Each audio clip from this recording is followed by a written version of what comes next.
सरकार की तरफ से सीए के बारे में जो कहा जा रहा है कि सीए पाकिस्तान में होने वाले जैन, बुद्धिस्ट, सिख और पारसी और हिंदुओं पर होने वाले अत्याचार से पीड़ित लोग अगर भारत में आते हैं तो उनको नागरिकता देने के लिए बनाया गया कानून है।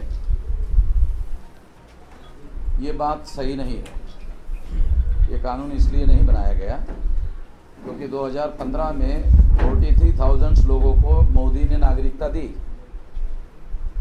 होम मिनिस्ट्री के साइट पर ये सारा डाटा अवेलेबल है भारत सरकार के। 43,000 लोगों को नरेंद्र मोदी ने नागरिकता दी 2015 में। सीए कानून नहीं था। इसका मतलब ये है कि नागरिकता देने के लिए सीए कानून की ज़रूरत नहीं है। 1955 का जो कानून है उसके तहत नरेंद्र मोदी ने 43,000 लोगों को नागरिकता दी। इसका मतलब है सीए कानून की ज़रूरत नहीं है नागरिकता देने के लिए। फिर सीए कानून क्यों बनाया? तो इसको समझाने के लिए मैं 2-3 एग्जाम्पल आप लोगों को देना चाहूँगा। पहली बात, पाकिस्तान के कुछ सिख परिवार अमृतसर में गोल्डन टेम्पल में मत्था टेकने के लिए आए थे, तो पत्रकारों ने उनको पूछा कि नरेंद्र मोदी ये कहते हैं कि सीए का कानून जो है पाकिस्तान में जिनके ऊपर अत्याचार होते हैं उन लोगों को नागरिकता देने के लिए बनाया गया कानून है। इस पर आपका क्या कहना है? तो सिखों के जो परिवार थे उन्होंने पत्रकारों को जवाब दिया, ये सियासत है, राजनीति है। पत्रकारों ने प्रति प्रश्न किया कि क्या मतलब, आप क्या कहना चाहते हैं? उन्होंने कहा कि हमें पाकिस्तान से भारत में अमृतसर गोल्डन टेम्पल में मत्था टेकने के लिए आने के लिए भारत सरकार वीज़ा तो देती नहीं है, नागरिकता कहाँ से देगी? वीज़ा तो देती नहीं है। 2-4 दिन के लिए वीज़ा तो 2-4 दिन, हफ्ता भर, 15 दिन के लिए देती नहीं है। नागरिकता तो परमानेंट वाला मामला होता है। जब 2-4 दिन के लिए नहीं देते, 6-6 महीने हम लोगों को हाई कमिश्नर जो भारत सरकार का है चक्कर कटवाते हैं और मुश्किल से वीज़ा मिलता है, तो जो वीज़ा नहीं देते वो नागरिकता कहाँ से देंगे? ये जो जवाब सिख परिवार ने पत्रकारों को दिया, इससे एक बात की आशंका पैदा होती है कि सीए कानून उस मकसद के लिए नहीं बनाया गया जिस मकसद के लिए बनाया गया। ऐसा प्रोपेगेंडा मोदी सरकार कर रही है, पहली बात। दूसरी बात कि जो अत्याचार से पीड़ित लोग भारत में ये प्रूव करेंगे कि पाकिस्तान में उनके ऊपर अत्याचार होता है, जो भागकर आएगा वो क्या सबूत लेकर आएगा क्या? पाकिस्तान में अन्याय हुआ और वो भागकर आ गया, मान लो आ गया तो सबूत लेकर थोड़ी आएगा। जब सबूत लेकर नहीं आएगा तो इंडिया में प्रूव कैसे करेगा? जब प्रूव नहीं करेगा तो कानून कहता है कि जो प्रूव नहीं करेगा उसको नागरिकता नहीं मिलेगी। तो इसका मतलब वो नागरिकता देने के लिए ये कानून नहीं बनाया गया है, प्रोपेगेंडा ऐसा किया जा रहा है। तीसरी बात, इसको जानने समझने के लिए ये बातें मैं आप लोगों को बता रहा हूँ।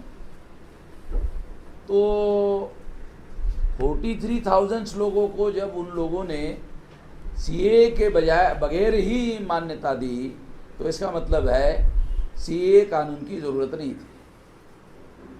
तो अब हम ये कहना चाहते हैं कि अगर ऐसा है तो इसके पीछे क्या रहस्य है? ये कानून बनाने के पीछे क्या रहस्य है? तो रहस्य का पहला मुद्दा है कि इस कानून में मुस्लिम को डिलीट किया गया है। आप लोगों ने, पत्रकार बंधुओं ने इसको ऑब्जर्व किया होगा। इस कानून में अगर पाकिस्तान से कोई दुखी, अत्याचारी, पीड़ित मुस्लिम अगर भारत में आता है, उसको नागरिकता नहीं दी जाएगी। जबकि 47 को, 14 अगस्त 47 को जब भारत का विभाजन हुआ तो कुछ मुस्लिम लोग भी पाकिस्तान में गए, तो वहाँ उनको मुहाजिर कहा जाता है। मैं ऐसा मानता हूँ आप लोगों को मुहाजिर के बारे में जानकारी है। तो मुहाजिर पर वहाँ अन्याय होता है। अगर वो मुहाजिर भारत में, मुस्लिम भारत में आना चाहता है तो उनको नागरिकता देने का प्रावधान होना चाहिए था। अगर होता तो आर्टिकल 14, आर्टिकल 15 के अनुसार ये संवैधानिक माना जाता, ये आइन के दायरे में सही माना जाता। दस्तूर के नज़र में इसको सही माना जाता, मगर उनको डिलीट किया गया है। डिलीट करने के पीछे एक बड़ा मकसद है। जब इस कानून का ड्राफ्ट तैयार किया जा रहा होगा तो ये सोचा गया होगा कि डिलीट करने से मुसलमान प्रतिक्रिया करेगा, विरोध करेगा, और भारत में मुस्लिम जैसे ही विरोध करेगा वैसे ही हिंदू मुसलमान का मामला खड़ा हो जाएगा, और जैसे ही हिंदू मुसलमान का मामला खड़ा हो जाएगा वैसे ही धार्मिक ध्रुवीकरण होगा। मुसलमान अलग होगा और हिंदू के नाम पर सारे के सारे लोग अलग होंगे, और इससे ब्राह्मण ऐसा सोचता है कि उसकी संख्या तो 3.5% है। ईमानदारी से अगर चुनाव करवाया जाए तो महाराष्ट्र में तो 1.5 या 2% से ज़्यादा नहीं है ब्राह्मण। ऑल इंडिया का रेशियो है ब्राह्मणों का 3.5%, तो 1.5% या 2% अगर ब्राह्मण महाराष्ट्र में हैं तो महाराष्ट्र के गाँवों में अगर ग्राम पंचायतों का चुनाव करो तो 1.5-2% वोटों के आधार पर पंच भी चुनकर नहीं लाया जा सकता। सरपंच बनाने का सवाल नहीं है। जो लोग गांव में सरपंच नहीं बना सकते वो देश की पंचायत का प्रधानमंत्री नॉमिनेट कर रहे। नरेंद्र मोदी बैकवर्ड क्लास का है, पता नहीं आप लोगों को जानकारी है या नहीं है। पहले के समय में, अभी तो यंत्र आ गए और तेल यंत्रों से बनाया जाता है, मगर एक जाति ऐसी हुआ करती थी जो गांव देहात में खुद ही घूमकर जो है घानी का तेल बनाते थे। पहले देहात में, आप लोगों को जानकारी है, तो वो जाति के हैं नरेंद्र मोदी, और मतलब मोटे तौर पर तेली कहा जा सकता है। गुजरात में शायद उसको दूसरा नाम है। हाँ हाँ, बस सही कह रहे। आप हमसे भी ज़्यादा जानकार है, बहुत अच्छी बात है। हाँ, गाची कह रहे। गाची शब्द बोलने के लिए हमको उच्चारण करने के लिए ठीक नहीं लगा, तो एक कॉमन जो शब्द है तेली शब्द हमने यूज़ किया कि तेली है। तो गुजरात में उनकी कास्ट जो है वो बैकवर्ड कास्ट में है, और ये बात जानकारी होनी चाहिए कि ब्राह्मणों ने नरेंद्र मोदी को प्राइम मिनिस्टर के तौर पर नॉमिनेट किया है। ये नॉमिनेट शब्द के बारे में थोड़ा सा मैं आपको समझाना चाहता हूँ। ये शब्द 1932 में बाबा साहब आम्बेडकर ने राउंड टेबल कॉन्फ्रेंस में यूज़ किया था। नॉमिनेट का अर्थ होता है कि जो नॉमिनेट करता है सत्ता वास्तविक उसके पास होती है, जिसको नॉमिनेट किया जाता है सत्ता उसके पास नहीं होती है। तो Narendra Modi is not a real prime minister of India, is a nominated prime minister of India and nominated by Brahmans. अगर ब्राह्मणों ने नॉमिनेट किया है तो वास्तविक सत्ता के सूत्रधार ब्राह्मण है। मुस्लिम लोग दिन में कम से कम 1 या 2 बार तो मोदी और शाह को गाली जरूर देते हैं। मैं ये नहीं कह रहा हूँ कि आपको नहीं देना चाहिए, मगर गाली के पहले नंबर के हकदार मोहन भागवत और आरएसएस के लोग हैं। आप पहले नंबर की गाली मोदी को देते हैं, वो मोदी पहले नंबर के गाली के हकदार नहीं है। गाली के हकदार जो है वो आरएसएस और उनके लोग हैं जिन्होंने नरेंद्र मोदी को नॉमिनेट किया एज ए प्राइम मिनिस्टर। आप लोगों को याद होगा सुषमा स्वराज और अडवाणी प्राइम मिनिस्टर के रेस में 2014 में सबसे आगे थे। आरएसएस ने वेटो पावर का इस्तेमाल करते हुए उनको साइड में रहने के लिए कहा। अब अडवाणी जी जीवित है, सुषमा स्वराज तो मर गई है, मगर ये रिकॉर्डेड बात है। अडवाणी जी ने जब आरएसएस ने नॉमिनेट किया उसको गोवा कॉन्फ्रेंस में, और नॉमिनेट का ऐलान हुआ, ऐलान होने के बाद नरेंद्र मोदी वो अडवाणी का पैर छूने के लिए झुके तो उसका फोटो टीवी वालों ने दिखाया कि वो इधर झुक के पैर को हाथ लगा रहा था और अडवाणी जी उधर देख रहे थे, उन्होंने उनको आशीर्वाद नहीं दिया। तो ये सारा रिकॉर्ड में अवेलेबल है। तो मैं इसलिए आप लोगों को कहना चाहता हूँ कि ये आरएसएस के द्वारा नॉमिनेटेड पीएम है, तो वास्तविक सत्ता आरएसएस के हाथ में है जो पर्दे के पीछे से इसको कंट्रोल कर रही है। तो मैं इसलिए ये एग्जाम्पल आपको दे रहा हूँ कि ये जो सारे कानून आ रहे हैं इसके बैकिंग में आरएसएस है। अभी और आरएसएस के भागवत ने और 2 बातें कही, कॉमन सिविल कोड भी आना चाहिए और जनगणना का कानून भी आना चाहिए, और हमें अंदरूनी जानकारी मिली कि उसका ड्राफ्ट तैयार हो रहा है, क्योंकि उनको लगता है कि पता नहीं अभी दोबारा 2024 में हमारी सरकार आती है या नहीं आती है, क्योंकि वो उनको ये भी आशंका है कि 2004-2009 में कांग्रेस ने ईवीएम में घोटाला करके चुनाव जीता, 2014 और 2019 में कांग्रेस की मदद से 2 बार हम लोगों को बहुमत मिला ईवीएम में घोटाला करके। तो उसके बाद 24 को ईवीएम रहेगी ऐसा उनको लगता नहीं है, क्योंकि इसके पीछे भी बहुत बड़ा आंदोलन देश भर में चल रहा है। क्योंकि मेरा तो ऐसा मानना है कि सीएए, एनपीआर और एनआरआईसी ये ईवीएम मशीन की नाजायज औलाद है। ईवीएम मशीन की वजह से ये नाजायज बहुमत नरेंद्र मोदी को मिला और बहुमत मिलने के बाद इन्होंने ये कानून बनाए। तो इसलिए ये जो कानून है ये ईवीएम मशीन की नाजायज औलाद है ये कानून जो है। एक और बात मैं थोड़ा आप लोगों को ये बताना चाहता हूँ कि जब एनपीआर में कोई जानकारी देगा, जानकारी देने के बाद ईडी लगेगा। जानकारी अगर नहीं दी जाएगी तो डी नहीं लगेगा। D means doubtful citizen. जैसे प्रगणक आपके घर में आया, आपको पूछा आपके पिताजी का जन्म कब हुआ, आपके दादाजी का जन्म कब हुआ, ये तो किसी के पास भी कोई डॉक्यूमेंट नहीं है। मुसलमानों के पास नहीं है, SC ST OBC के पास भी नहीं है। और जब ये पूछा जाता है तो वो जो पोता है वो दादी को पूछता है, दादी मेरा बाप कब पैदा हुआ। दादी कहती है वो ईद का दिन था, बरसात हो रही थी, बिजली चमक रही थी, तब तेरा बाप पैदा हुआ बेटा। पोता पूछता है दादी को कि दादी ईद तो हर साल आती है, ये कौन से साल वाली ईद थी। भाई ईद का दिन था, इतना पक्का है, कौन से साल की ईद थी ये पता नहीं। यही हालत सब SC ST OBC के लोगों का है। कोई डॉक्यूमेंट है नहीं किसी के पास में। डॉक्यूमेंट का कानून भारत सरकार ने 69 में बनाया, 85 में अमल में लाया। भारत सरकार के पास कोई डॉक्यूमेंट नहीं है। आखिर जनता को अगर डॉक्यूमेंट लेना है तो वो सरकार के पास जाती है डॉक्यूमेंट लेने के लिए, मगर सरकार का ही कानून 69 में बना, 85 में लागू हुआ। 85 के पहले के कागजात मांगना ही गैर कानूनी है कानून के अनुसार, मगर फिर भी ये सब कर रहे हैं। अभी हमारी मैडम जो है नासिक से वकील है, वो आई तो वहाँ से हमको ये जानकारी मिली कि पुलिस वाले बस्तियों में जाके नुक्कड़ मीटिंग लेने के लिए भी पाबंदी लगा रहे हैं, जबकि आर्टिकल 19 के तहत फंडामेंटल राइट है। पुलिस के पास किसी प्रकार का रोकने का पावर नहीं है। शाहीन बाग के विरोध में केंद्र सरकार सुप्रीम कोर्ट गई और सुप्रीम कोर्ट ने कहा कि भाई इनके खिलाफ ऑर्डर दो। सुप्रीम कोर्ट ने कहा ये तो प्रोटेस्ट करने का उनका राइट है। कोई ऑर्डर नहीं दिया शाहीन बाग के विरोध में सुप्रीम कोर्ट ने, बल्कि ये कहा कि उनका राइट है, ये कहा। और इसकी वजह से शाहीन बाग की जो महिलाएं अभी भी जमी हुई है। तो मैं ये कहना चाहता हूं कि ये सीए के कानून के पीछे का पहला मकसद ये है कि हिंदू मुसलमान का ध्रुवीकरण करना, पहला मकसद, नागरिकता देना वगैरह नहीं।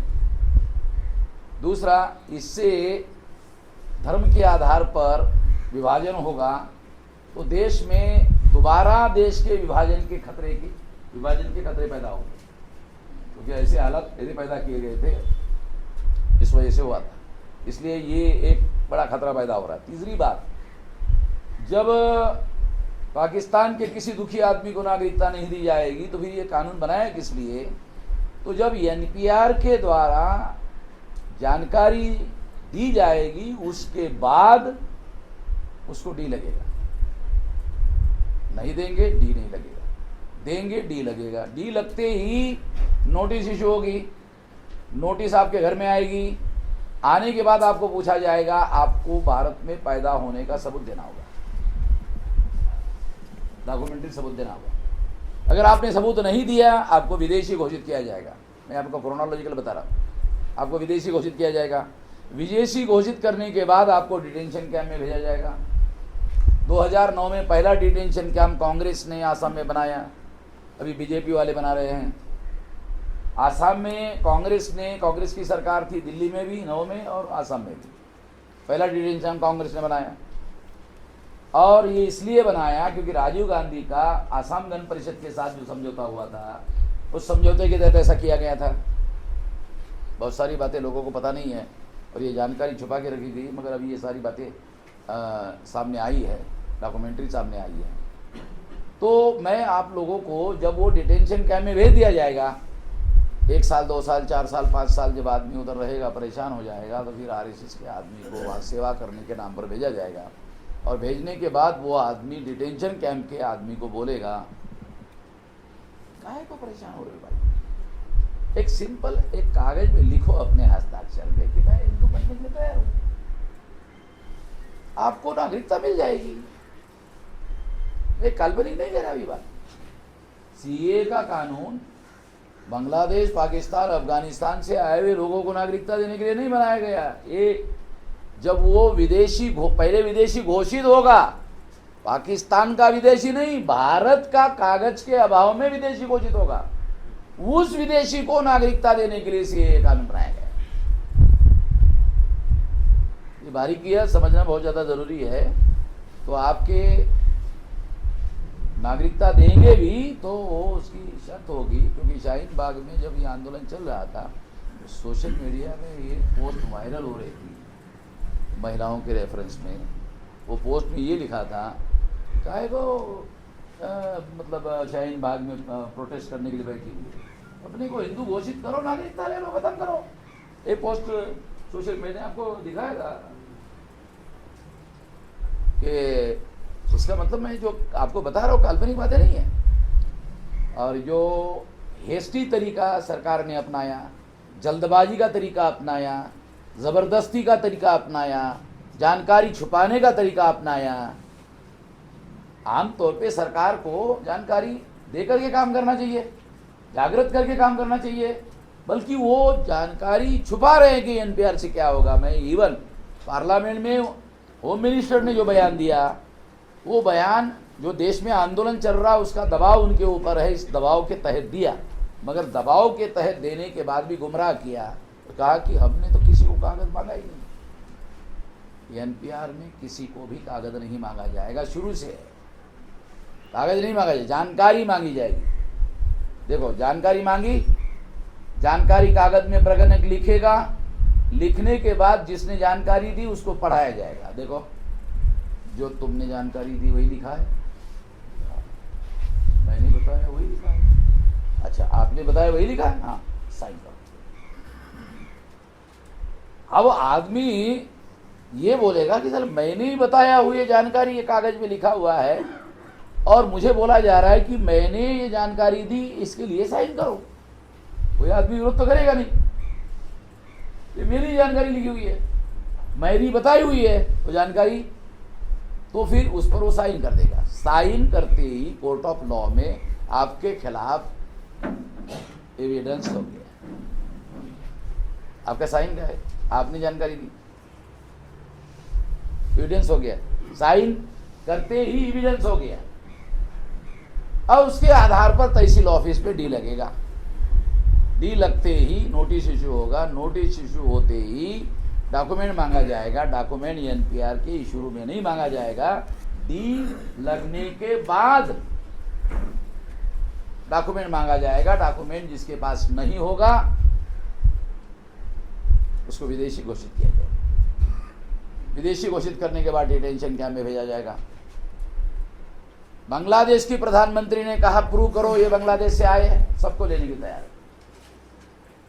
नरेंद्र मोदी को बांग्लादेश के प्रधानमंत्री ने कहा प्रूव करो बांग्लादेश से आए, सबको लेने के तैयार है। मगर मैं आपको कहना चाहता हूं वो उसको भेजना ही नहीं चाहते। बांग्लादेश में भेजना मकसद नहीं है, हिंदू बनाना मकसद है। क्यों? ब्राह्मण प्रचार करके किसी को हिंदू नहीं बना सकता, क्योंकि ब्राह्मण धर्म गैर बराबरी को मानता है, सारे इंसान बराबर है तो इस्लाम कहता है, तो क्रिश्चियनिटी कहती है, बुद्धिज्म कहता है, जैनिज्म कहता है, लिंगायत कहते हैं। ब्राह्मण धर्म सारे इंसान बराबर है इस सिद्धांत को मानता ही नहीं है। ब्राह्मण धर्म कहता है नहीं नहीं सारे इंसान बराबर नहीं है, ब्राह्मण सबसे ऊपर है। ब्राह्मण ब्रह्मा के मुख से पैदा है, ऐसा तो दुनिया में मुख से तो कोई पैदा हुआ ही नहीं है, मगर वो कहते हैं, लिखित रूप से कहते हैं, और हम सबसे श्रेष्ठ है। दुनिया पर राज करने के लिए भी हम ही भगवान के द्वारा चुने हुए हैं, chosen people by the God and not by the children। तो ऐसे लोग अपने धर्म का प्रचार करके किसी को हिंदू नहीं बना सकते। अब आपको बोला जाएगा आप नीच बनने के लिए आते क्या हमारे धर्म में? आपको हम अछूत बनाना चाहते हैं, आपको हम छोटी जात का बनाना चाहते हैं, आपको हम लोग शूद्र बनाना चाहते हैं, आपको हम अछूत बनाना चाहते हैं। आते क्या? कोई आदमी आएगा? तो प्रचार से हिंदू नहीं बनाया जा सकता। ब्राह्मण के घर में जाओ, 1 या 2 से ज़्यादा बच्चे नहीं आपको दिखाई देंगे। पैदा करके भी संख्या नहीं बढ़ा सकते, प्रचार करके भी संख्या नहीं बढ़ा सकते। तो समस्या है, संख्या बढ़ाया जाए तो कैसे बढ़ाया जाए? तो उन्होंने ये तरीका निकाला है। ऐसा लॉजिकल जो सिचुएशन है उसके आधार पर मैं ये बात आपको बता रहा हूँ। दूसरी बात, ये जो खतरनाक मंसूबे इसके पीछे है, ये सारा उनका जो बिहेवियर है उसके आधार पर ये सब कहा जाता है। इसका एक और सबूत आपको देना चाहता हूँ। बीजेपी की सरकारें जहाँ जहाँ हैं उन्होंने धर्मांतर विरोधी कानून बनाए। हजरत आपको पता है? पता नहीं आप लोगों को जानकारी है कि नहीं? जहाँ जहाँ बीजेपी की सरकारें, हर जगह उन्होंने धर्मांतर विरोधी कानून बनाए हुए।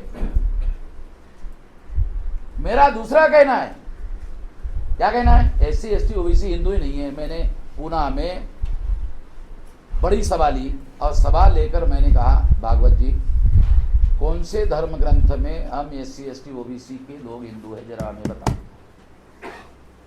वेद, श्रुति, स्मृति, पुराण, रामायण, महाभारत, गीता, बताओ कहाँ लिखा हुआ है? तो जानते हैं, उन्होंने 1.5 महीने के बाद सभा लिया पुणे में और सभा लेकर कहा कि हम सांस्कृतिक दृष्टि से हिंदू है। हमने कहा, भागवत जी जो सवाल हमने नहीं पूछा उसका आप जवाब दे रहे हैं। हमने सवाल ये पूछा कि आपके कौन से धर्म ग्रंथ में हमारे लिए हिंदू लिखा हुआ है, बताओ। हिंदू संस्कृत भाषा का शब्द नहीं है, हिंदू हिंदी भाषा का शब्द नहीं है, हिंदू पर्शियन भाषा का शब्द है और इसका अर्थ है हरा हुआ, कायर, काला, चोर, गुलाम। तुम्हारी डिक्शनरी में लिखा हो भाई, हमने नहीं लिखा, तुमने ही लिखा हुआ है। ये इसका अर्थ है अगर ये काला है, चोर है, कायर है, गुलाम है, तो आप हमें हिंदू क्यों कह रहे हो? हिंदू कह के गाली क्यों दे रहे हैं हमको? हमने मुस्लिम लोगों को भी कहा कि आप लोग भी हमें हिंदू कहते हैं, जो मुसलमान नहीं है वो सारा हिंदू है। अरे भाई, ब्राह्मण कहते हैं तो कहने दो, उनको निपट लेंगे। हम तो आपको निपटना चाहते हैं, हम आपको निपटना नहीं चाहते हैं। तो आप क्यों कह रहे हैं? ये तो गाली है, ये गाली क्यों दे रहे हैं? कम से कम मुसलमान जो है हमें गाली ना दे, ब्राह्मण को देने दो, उनको निपट लेंगे, देख लेंगे उनको। और निपट ही रहे हम लोग। मैं तो नागपुर से आया हूँ, तो उनका हेडक्वार्टर तो नागपुर में है। हम वहाँ से निकल कर सारे देश भर में ये सारी बातें फैला रहे हैं। मेरे कहने का मतलब ये है कि इनकी संख्या उनके लिए बड़ी समस्या है और तब से है। 26 जनवरी 1950 को संविधान लागू हुआ, हर 21 साल के व्यक्ति को वोट का अधिकार मिल गया। अब वोट के आधार पर MLA बनेगा, वोट के आधार पर MP बनेगा, वोट के आधार पर प्राइम मिनिस्टर बनेगा। अब 3.5% से कैसे बनेगा? नहीं बन सकता। ये है समस्या और इसलिए ये CAA का कानून बनाया गया, इसलिए NPR लाया गया। NPR सबसे पहले 2003 में अटल बिहारी ने शुरू किया, कांग्रेस ने इसे आगे बढ़ाया 2010 में। तो कांग्रेस और बीजेपी और कांग्रेस चचेरे मौसेरे भाई है। कुछ कांग्रेस के लोग यहाँ हो सकते हैं, बुरा लगेगा उनको, मगर सच बोलने की वजह से मुझे आदत बिगड़ी हुई मेरी आदत, जो सच है वो बता रहा और रिकॉर्ड के आधार पर बोल रहा हूँ। 2003 में अटल बिहारी ने बनाया, उसके बाद मनमोहन सिंह ने इस NPR के डाटा को 2010 में आगे बढ़ाया। उस आगे बढ़े हुए डाटा को आधार बनाकर CAA बनाया। जिस तरह से मेन अपोजिशन पार्टी कांग्रेस है और पार्लियामेंट में विरोध नहीं कर रही है, दिख रही है आप लोगों को? विरोध करती है कांग्रेस। कोई पार्लियामेंट बंद किया है 1 दिन के लिए, 24 घंटे के लिए बंद किया इस मुद्दे पर? इतना बड़ा मुद्दा है। तो ऐसी बहुत सारी बातें हैं। तो NPR बायकॉट करने का इसीलिए हमने ऐलान किया। पहली बात, NPR boycott, national NPR boycott आंदोलन 20 फरवरी को घोषित किया। इसका टाइटल है नेशनल NPR बायकॉट आंदोलन। उसके अंतर्गत सारे देश भर में मोहल्ला कमेटियां बनाई जाएगी। मिनिमम 3 और मैक्सिमम 11 लोगों की कमेटी होगी। आम आदमी प्रगणक का जवाब नहीं दे पाएगा तो जो मोहल्ला कमेटी के लोग हैं वो प्रगणक को जवाब देंगे। प्रगणक जब बस्ती में जाएगा तो मोहल्ला कमेटी के लोग उनको बोलेंगे ये मोहल्ले ने बैकआउट कर दिया। आम आदमी नहीं बोलेगा, कमेटी के लोग बोलेंगे। एक बात। दूसरी बात कि ये जितना खतरनाक कानून है उस हिसाब से बाइकॉट आंदोलन छोटा है। तो बाइकॉट आंदोलन को ज़्यादा बड़ा करने के लिए 26 मार्च को हमने भारत बंद का ऐलान करवाया था। अभी इस कोरोना की वजह से जब कोरोना का खतरा देश भर में, आपात स्थिति देश के लोगों ने घोषित की, तो हम देश को और ज़्यादा संकट में नहीं डालना चाहते। तो 26 तारीख का कार्यक्रम हमने 1 अप्रैल को पोस्टपोन कर दिया। 1 अप्रैल से शुरू है। बीजेपी गवर्न जो स्टेट है वो 1 अप्रैल से कर रहे हैं। महाराष्ट्र में 1 अप्रैल से नहीं, 1 अप्रैल से है बीजेपी गवर्न स्टेट में।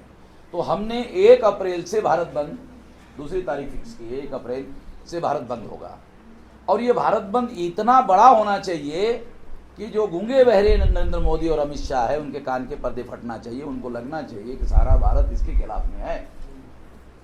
अगर ऐसा हुआ तो उनको भी लग सकता है कि ये पीछे लेना चाहिए, नहीं तो हमारे लिए खतरा पैदा हो जाएगा। इतना बड़ा भारत बंद होना चाहिए। दूसरा, आजकल जुडिशियरी के लोग बहुत बार जनता का रुझान देख के फैसले कर रहे हैं। ये बड़ी दुख की बात है, मगर कहना पड़ रहा है कि जनता अगर किसी मुद्दे पर ज्यादा आंदोलन कर रही है तो जुडिशियरी वाले भी फिर उसके समर्थन में खड़े हो रहे हैं। तो ये आंदोलन इतना बड़ा होना चाहिए कि जुडिशियरी वाले इसके विरोध में खड़े होने के बजाय आंदोलन के समर्थन में खड़े हो जाए और कानून को अनकॉन्स्टिट्यूशनल घोषित करे। क्योंकि वो अभी तक भारत के इतिहास में एक कानून के खिलाफ में 200 से ज़्यादा केसेस सुप्रीम कोर्ट में गए हो, ऐसा कोई रिकॉर्ड नहीं। पहला रिकॉर्ड है 200 से ज़्यादा केसेस एक कानून के विरोध में सुप्रीम कोर्ट में गए। मगर सुप्रीम कोर्ट ने इसको बहुत ज़्यादा सीरियस कॉग्निजेंस लिया। ऐसा अभी तक केवल एक बात कही कि प्रोटेस्ट करने का अधिकार है। अरे मगर कानून को आप गैर कानूनी घोषित कर दो, प्रोटेस्ट करने का मामला खत्म हो जाएगा। मगर उन्होंने ऐसा किया नहीं। आंदोलन अगर बहुत बड़े पैमाने पर होगा तो कोर्ट भी इसके बारे में स्टैंड ले सकते। दूसरा फायदा होगा बड़े आंदोलन का। तीसरा फायदा ये कि सारे दुनिया में जितने भी डिक्टेटर होते हैं वो डिक्टेटरों को जनता ने ही खत्म किया। तो ये कानून भी, जनता अगर सड़कों पर आ गई सारे देश भर में तो इस कानून को भी हवा में उड़ा सकती है। तो ये भारत बंद के आधार पर इसको इतने बड़े पैमाने पर किया जाए, इतने बड़े पैमाने पर किया जाए कि ये जन आंदोलन का रूप धारण करे। आखिरी बात, नरेंद्र मोदी अमित शाह ने अवसर दिया है तमाम मजलूमों को इकट्ठा आने का। इसके लिए थोड़ा मैं धन्यवाद भी आपके द्वारा देना चाहता हूँ। मजलूमों को इकट्ठा आने के लिए एक अवसर दिया मोदी और शाह ने, और शुक्रगुजार है। वैसे वो इतने लायक लोग नहीं है कि उनको उनको धन्यवाद दिया जाए, मगर ये जो उन्होंने फैसले किए इस वजह से जो जनता बेदार हो रही है और तमाम प्रकार के मजलूम इकट्ठा आने के लिए तैयार हो रहे हैं, इसके लिए हम उनको धन्यवाद देना चाहते हैं। और आपके द्वारा वो धन्यवाद उनके पास पहुंच जाएगा। तो मैं ये आखिरी बात कह देना चाहता हूँ ये कि इससे एक आने वाले समय में बड़ी तहरीक खड़ी होनी चाहिए। केवल सीए खत्म करना इसका मकसद नहीं है, बल्कि तमाम मजलूमों की एक तहरीक भारत में खड़ी होनी चाहिए। यदि ऐसा होता है तो भविष्य में ऐसी ताकतें जो हमारे विरोध में इस तरह के कानून लाने की कोशिश करती है या विचार करती है, वो हमेशा के लिए इस तरह का विचार उनको छोड़ने के लिए मजबूर कर सकती है। ऐसी तहरीक खड़ी होनी चाहिए। बस इतना ही मैं कहना चाहता हूँ।